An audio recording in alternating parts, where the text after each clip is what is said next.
ओम नमो भगवते वासुदेवाय नमः। नमस्कार भक्तजनों, कार्तिक माह के शुक्ल पक्ष की एकादशी को देवउठनी एकादशी, देवोत्थान एकादशी, देवउठनी ग्यारस, प्रबोधनी एकादशी आदि नामों से जाना जाता है। इस दिन श्री हरि विष्णु निद्रा से जागते हैं। तो आइए आज हम देवउठनी एकादशी व्रत कथा को सुनते हैं। चैनल पर नए हैं तो चैनल को सब्सक्राइब जरूर कर लें और बेल आइकन दबाना बिल्कुल ना भूलें। और हाँ, कमेंट सेक्शन में राधे राधे जरूर लिखें। आइए हम देवउठनी एकादशी व्रत के पहली कथा को सुनते हैं। एक राजा के राज्य में सभी लोग एकादशी का व्रत रखते थे। प्रजा तथा नौकर चाकरों से लेकर पशुओं तक को एकादशी के दिन अन्न नहीं दिया जाता था। एक दिन किसी दूसरे राज्य का एक व्यक्ति राजा के पास आकर बोला, महाराज कृपा करके मुझे नौकरी पर रख ले। तब राजा ने उसके सामने एक शर्त रखी कि ठीक है, रख लेते हैं, किंतु रोज तो तुम्हें खाने को सब कुछ मिलेगा, पर एकादशी को अन्न नहीं मिलेगा। उस व्यक्ति ने उस समय हाँ कर ली, पर एकादशी के दिन जब उसे फलाहार का सामान दिया गया तो वह राजा के सामने जाकर गिड़गिड़ाने लगा, महाराज इससे मेरा पेट नहीं भरेगा, मैं भूखा ही मर जाऊंगा, मुझे अन्न दे दो। राजा ने उसे शर्त की बात याद दिलाई, पर वह अन्न छोड़ने को राजी नहीं हुआ। तब राजा ने उसे आटा, दाल, चावल आदि दिए। वह नित्य की तरह नदी पर पहुंचा और स्नान कर भोजन पकाने लगा। जब भोजन बन गया तो वह भगवान को बुलाने लगा, आओ भगवान, भोजन तैयार है। उसके बुलाने पर पीताम्बर धारण किए भगवान चतुर्भुज रूप में आ पहुंचे तथा प्रेम से उसके साथ भोजन करने लगे। भोजन आदि करके भगवान अंतर ध्यान हो गए तथा वह अपने काम पर चला गया।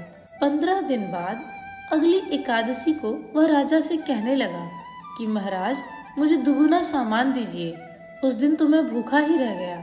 राजा ने कारण पूछा तो उसने बताया कि हमारे साथ भगवान भी खाते हैं, इसलिए हम दोनों के लिए ये सामान पूरा नहीं होता। यह सुनकर राजा को बड़ा आश्चर्य हुआ। वह बोला, मैं नहीं मान सकता कि भगवान तुम्हारे साथ खाते हैं। मैं तो इतना व्रत रखता हूँ, पूजा करता हूँ, पर भगवान ने मुझे कभी दर्शन नहीं दिए। राजा की बात सुनकर वह बोला, महाराज यदि विश्वास न हो तो साथ चलकर देख ले। राजा एक पेड़ के पीछे छिपकर बैठ गया।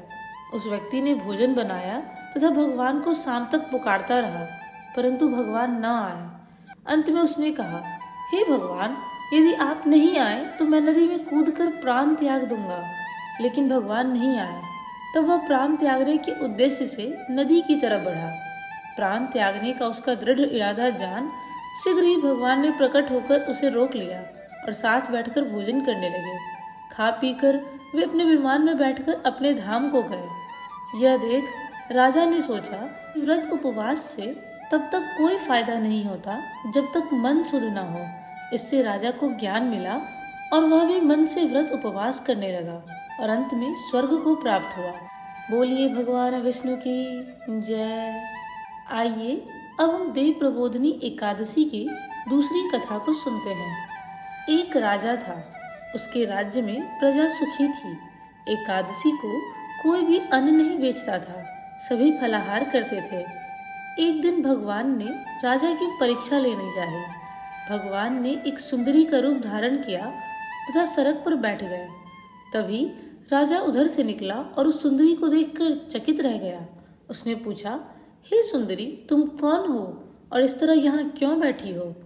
तब सुंदर स्त्री बड़े भगवान बोले, मैं निराश्रिता हूँ, नगर में मेरा कोई जाना पहचाना नहीं है, किससे सहायता मांगू? राजा उसके रूप पर मोहित हो गया था। वह बोला, तुम मेरे महल में चलकर मेरी रानी बनकर रहो। सुंदरी बोली, मैं तुम्हारी बात मानूंगी, पर तुम्हें राज्य का अधिकार मुझे सौंपना होगा। राज्य पर मेरा पूर्ण अधिकार होगा। मैं जो भी बनाऊंगी तुम्हें खाना होगा।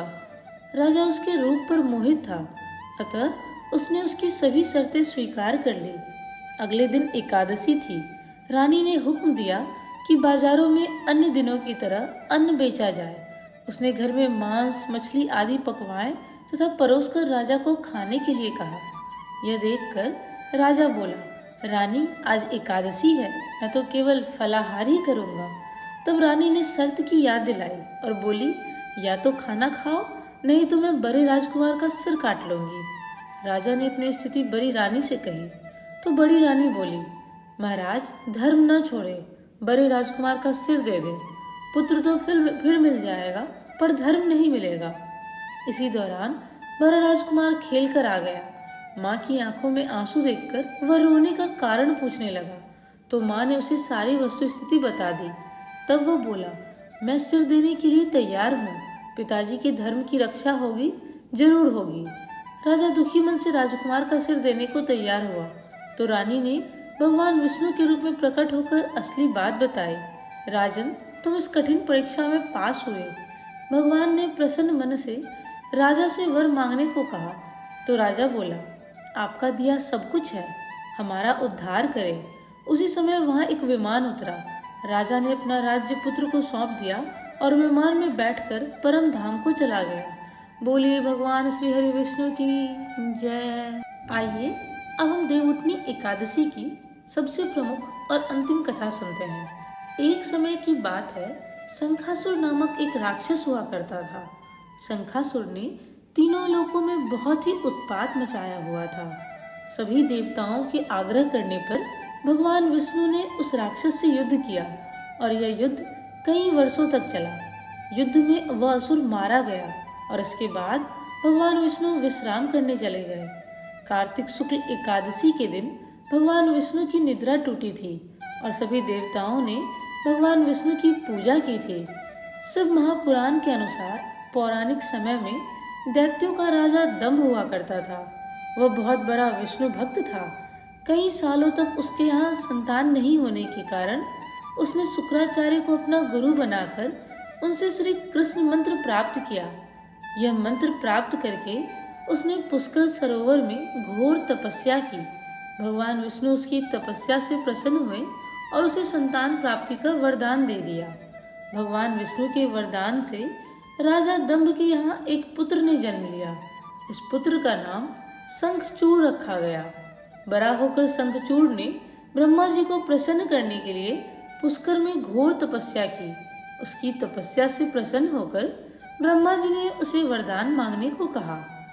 तब शंखचूड़ ने वरदान मांगा कि वह हमेशा अजर अमर रहे, वह कोई देवता उसे कभी मार न पाए। ब्रह्मा जी ने उसे वरदान दे दिया और कहा कि वह बद्री वन जाकर धर्मध्वज की पुत्री तुलसी जो तपस्या कर रही है उससे विवाह कर ले। शंखचूड़ ने वैसा ही किया और तुलसी के साथ विवाह के बाद सुखपूर्वक रहने लगा। उसने अपने बल से देवताओं, असुरों, दानवों, राक्षसों, गंधर्वों, नागों, किन्नरों, मनुष्यों तथा त्रिलोकी के सभी प्राणियों पर विजय प्राप्त कर ली। वह भगवान श्री कृष्ण का परम भक्त था। शंखचूड़ के अत्याचारों से सभी देवता परेशान होकर ब्रह्मा जी के पास गए और ब्रह्मा जी ने उन्हें भगवान विष्णु के पास ले गए। भगवान विष्णु ने कहा कि शंखचूड़ की मृत्यु भगवान शिव के त्रिशूल से ही होगी, अतः आप उनके पास जाएं। भगवान शिव ने चित्ररथ नामक गण को अपना दूत बनाकर शंखचूड़ के पास भेजा। चित्ररथ ने शंखचूड़ को समझाया कि वह देवताओं को उनका राज्य लौटा दे, परंतु शंखचूड़ ने मना कर दिया और कहा कि वह महेश्वर से युद्ध करना चाहता है। भगवान शिव को जब यह बात पता चली तो वह युद्ध के लिए अपनी सेना लेकर निकल पड़े। इस तरह देवता और दानवों में घमासान युद्ध हुआ, परंतु ब्रह्मा जी के वरदान के कारण शंखचूड़ को देवता नहीं हरा पाए। भगवान शिव ने शंखचूड़ का वध करने के लिए जैसे ही अपना त्रिशूल उठाया तभी आकाशवाणी हुई, जब तक शंखचूड़ के हाथ में श्री हरि का कवच है और इसकी पत्नी का सत्य अखंडित है, तब तक इसका वध असंभव है। आकाशवाणी सुनकर भगवान विष्णु वृद्ध ब्राह्मण का रूप धारण कर शंखचूड़ के पास गए और उसे श्री हरि कवच दान में मांग लिया। शंखचूड़ ने यह कवच बिना किसी संकोच के दान कर दिया। इसके बाद भगवान विष्णु शंखचूड़ का रूप बनाकर तुलसी के पास गए। शंखचूड़ रूपी भगवान विष्णु ने तुलसी के महल के द्वार पर जाकर अपनी विजय होने की सूचना दी। यह सुनकर तुलसी बहुत प्रसन्न हुई और पति रूप में आए भगवान का पूजन किया व रमन किया।